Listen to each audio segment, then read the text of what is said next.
तो दोस्तों welcome back. एक बार फिर से खुशामदीद है आप तमाम लोगों का हमारे इस यूट्यूब चैनल के अंदर।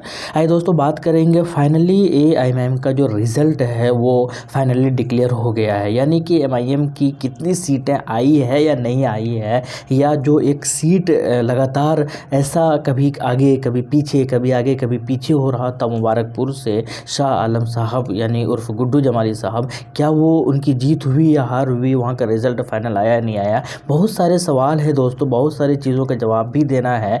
चलिए शुरू करते हैं दोस्तों। जो नए हैं बराए मेहरबानी चैनल को ज़रूर सब्सक्राइब करें और वीडियो को ज़रूर लाइक करें। सबसे पहले हम बात करते हैं असद साहब का। असद साहब जो है लगभग 40 से 45 दिन उत्तर प्रदेश के अंदर कंटिन्यू रहे, लगातार रहे उत्तर प्रदेश के अंदर। वो वापस कभी बीच में हैदराबाद भी नहीं गए। इतनी मेहनतें की कि लगातार एक एक दिन में कई 4-4 5-5 सभाएँ करते थे। उनके ऊपर गोलियाँ तक भी चलाई गई। उनको अपने ही लोगों ने जो है उनके ऊपर एलिगेशंस लगाया। अपने ही लोगों ने उनको बीजेपी का एजेंट तक कह डाला। बड़े बड़े मुस्लिम नेता जो कि एमआईएम की तरफ आ सकते थे, लेकिन एजेंट कहकर या फिर किसी दूसरे बहाने बनाकर जो है वो एमआईएम को रोकने की कोशिश किया उन्होंने। लेकिन फाइनली जैसे तैसे करके हिम्मत नहीं आ रही, और असद साहब को ये लग रहा था कि अतीक अहमद उनकी फैमिली की तरफ से जब एमआईएम ने ज्वाइन किया तो लगा था कि एमआईएम बहुत बड़ी कामयाबी हासिल करेगी। लेकिन अतीक अहमद का चुनाव ना लड़ना एमआईएम की तरफ से, साथ के साथ उनकी बीवी का नामांकन ना करना, उनकी फैमिली का नामांकन ना करना,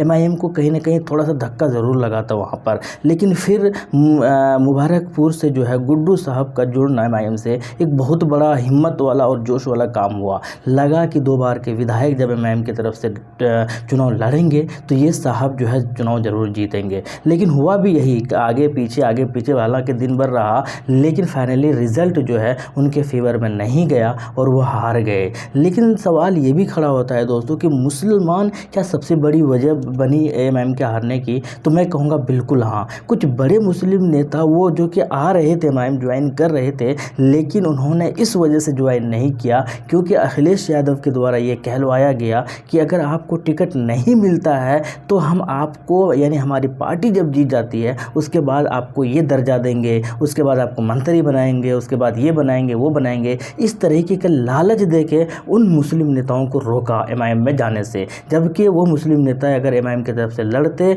तो एमआईएम वाले उनको टिकट भी देते और वो जीतते भी और जिताने में मदद करते। तो सबसे पहला रीज़न मुझे लगता है कहीं ना कहीं ये है कि एमआईएम की तरफ से बहुत बड़ा चेहरा जो है वो एमआईएम की तरफ से नहीं चुनाव लड़ रहे थे। एक चेहरा एमआईएम की तरफ चुनाव लड़े तो उन्होंने बहुत ज़बरदस्त फाइट भी किया, हालांकि हार गए बहुत लास्ट में जाकर फाइट करते करते। लेकिन दूसरी बात यह है दोस्तों कि एआईएमआईएम को रोकने के लिए कहीं ना कहीं बड़े बड़े मुसलमानों का जो एरिया है वहाँ पर एक हाइप बनाया गया। हाइप ये बनाया गया कि यार इस बार तो अखिलेश यादव ही आ रहे हैं, और जब मुसलमानों को ये लग गया कि इस बार अखिलेश यादव आएंगे चुनाव जीत कर तो बाबा को हटाया जाएगा, तो इससे बेहतर अपॉर्चुनिटी हो नहीं सकता। इसीलिए चलो इस बार ओवैसी को रोक लेते हैं, चलो एमआईएम को रोक लेते हैं। और मुस्लिम एरिया से यही वजह है कि अखिलेश यादव की पार्टी मुस्लिम एरिया से वो जीत हासिल करते हैं, जबकि उनके ही आदमी जो है उनको सपोर्ट नहीं करते हैं। दूसरी सबसे बड़ी जो रीज़न है दोस्तों ये है कि मुसलमान ये तो चाह रहे थे, मुसलमानों को ये लग रहा था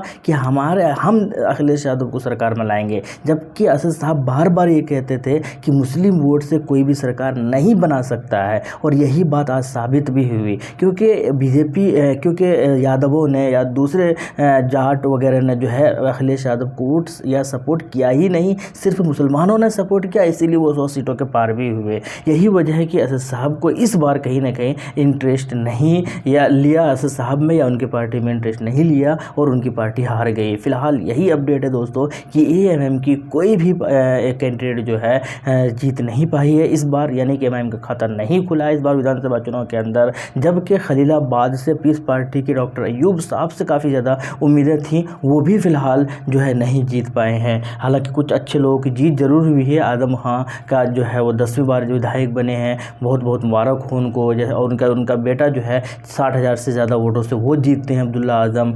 इसी तरीके से मुख्तार अंसारी के लड़का अब्बास अंसारी साहब की जीत होती है, मुख्तार अंसारी के भतीजे की जीत होती है। तो अच्छे लोगों की जीत हुई है। अब ये अच्छे लोग मुसलमानों के लिए सही माने में आवाज़ उठा पाएंगे, ये एक बहुत बड़ा सवाल है। क्योंकि पहले भी ऐसा देखा गया है कि 50 से भी ज़्यादा विधायक, मुस्लिम विधायक सपा की तरफ से, जो कि मुसलमानों के लिए नहीं आवाज़ बनकर आए, नहीं सामने आए। लेकिन इस बार सिर्फ और सिर्फ बीजेपी को रोकने की कोशिश में मुसलमानों का वोट जो है, एक तरफा वोट और एकदम सॉलिड वोट जो है वो कहीं ना कहीं सपा को मिला है। और लेकिन फ़ायदा नहीं उठा पाए, क्योंकि दूसरे या यादव या अपने ही लोग उनको जो है सपोर्ट नहीं किए, इसीलिए कहीं ना कहीं अखिलेश यादव की सरकार नहीं बन पाई। खैर, उनका हमको ये नहीं है, लेकिन थोड़ा सा दुख ज़रूर है, दिल में दर्द ज़रूर है कि जिस तरीके से असद साहब ने मेहनत किया, जिस जज्बे के साथ, जिस जोश के साथ, जिस उमंग के साथ, या जितने लोग उनको देखने आते थे, सुनने आते थे, अगर उनकी आधे भी सपोर्ट कर देते तो खैर कई सारी सीटें जीत सकती थी। मैं इंतज़ार कर रहा हूँ कि फाइनली एक वीडियो बनाऊंगा, दिखाऊंगा कि आपको कौन से उम्मीदवार कितना वोट लेकर आए। हालांकि बहुत ज़्यादा वोट लेकर नहीं आए, मैं डाटा देख रहा था, लेकिन आपके सामने मैं रखूँगा। साथ के साथ मैं ये भी आपके सामने वीडियो बनाकर बताने की कोशिश करूँगा कि जो शौकत अली साहब है, प्रदेश अध्यक्ष उत्तर प्रदेश के MIM की तरफ से, उनका क्या बयान आता है, असद साहब का क्या बयान आता है इस हार के बाद। क्योंकि उम्मीदें काफ़ी थी दोस्तों, बहुत ज़्यादा लोग उम्मीद कर रहे थे, और ख़ुद शौकत अली साहब जो प्रदेश अध्यक्ष है उत्तर प्रदेश का, वो खुद कह रहे थे कि सबसे ज़्यादा हिंदुस्तान के अंदर, भारत के अंदर जो है सबसे ज़्यादा MIM की अगर सीट जीत होगी तो उत्तर प्रदेश की होगी। लेकिन खाता भी नहीं खुलता है। सवाल तो यहाँ पर भी पैदा होता है, सवाल आसिम वकार साहब का चुनाव नहीं लड़ना, ये भी सवाल पैदा करता है। खुद शौकत अली साहब को टिकट नहीं लड़ना, वो भी चुनाव नहीं लड़ना, वो भी सवाल पैदा करता है कि जब ये बड़े चेहरे MIM की तरफ से यही चुनाव नहीं लड़ेंगे तो बाकी जो छोटे छोटे चेहरे हैं वो कैसे जीत पाएंगे, लोग उनके ऊपर कैसे बिलीव करेंगे।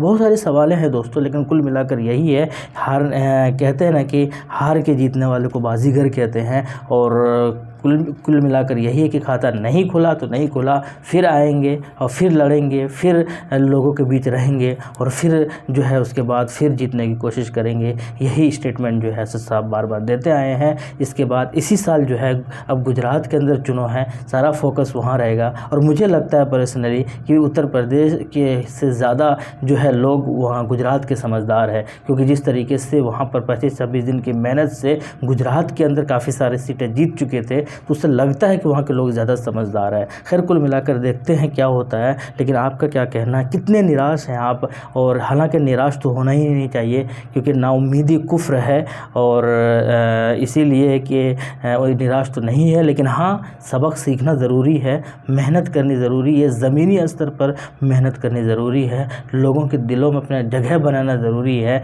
और एक जो छवि ख़राब किया जा रहा है उस छवि को थोड़ा सा दुरुस्त करना ज़रूरी है। तो इन सारी चीज़ों को लेकर शायद एक बार फिर से MIM खड़ी होगी, इसके ऊपर ज़रूर गौर व फिक्र करेगी। लेकिन कुल मिलाकर आपका क्या कहना है, कमेंट सेक्शन में बताइएगा। शुक्रिया, जय हिंद, लव यू।